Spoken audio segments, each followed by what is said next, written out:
The statements we're about to show you are from the Holy Quran, and is said to be the official, unchanged, pure word of God, revealed over 1400 years ago. Claiming to be the word of God is a heavy statement, and without proof, or if a single contradiction is found within the book, the apparent word of God will be proven false. So without further ado, let's put the book to the test. In the 23rd chapter, titled The Believers, from the 12th to the 14th verses, God is said to give a detailed description of how the human being is formed. It begins by saying, "We then placed him as a sperm drop in a place of settlement, firmly fixed.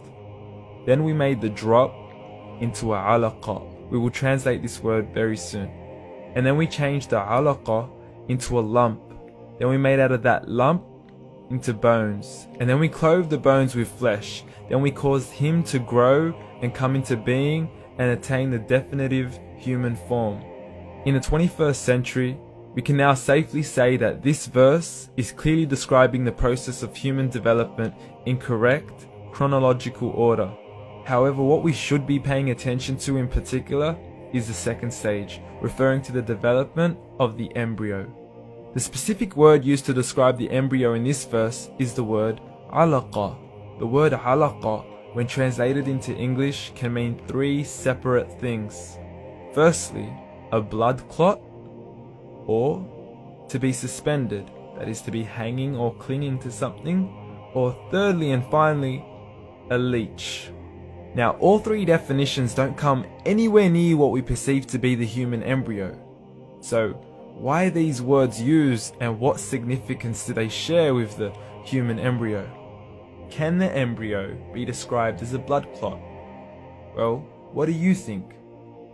In the 3rd week of embryonic development, a tubular heart joins with the blood vessels to form a primordial cardiovascular system, and by the end of the 3rd week, the blood is circulating and the heart begins to beat on day 21. The first thing that comes to mind in regards to being suspended or hanging is the umbilical cord. But we can't use that example because we are simply referring to step 2, before the baby has even formed. But we now know today that the umbilical cord is formed from the connecting stalk. And the connecting stalk is formed as soon as the embryo is formed.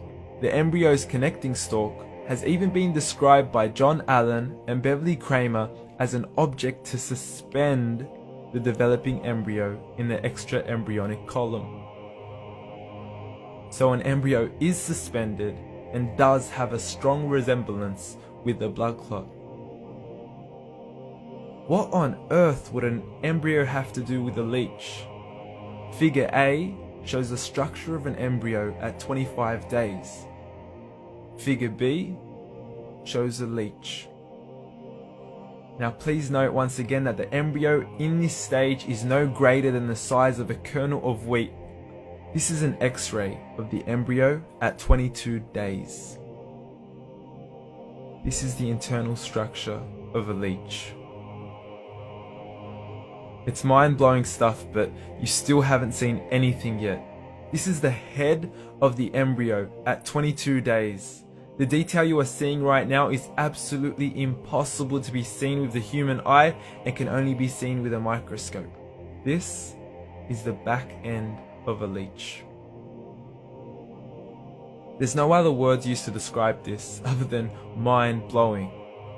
The pictures we have shown you are impossible to be seen with the human eye or even to be predicted by the human mind. Once again, the verses we have shown you were revealed over 1400 years ago to a man who couldn't read nor write. Are these the words of God? Descriptions of the human embryo in the Quran cannot be based on scientific knowledge in the 7th century. The only reasonable conclusion is that these descriptions were revealed to Muhammad from God, from God, from God, from God.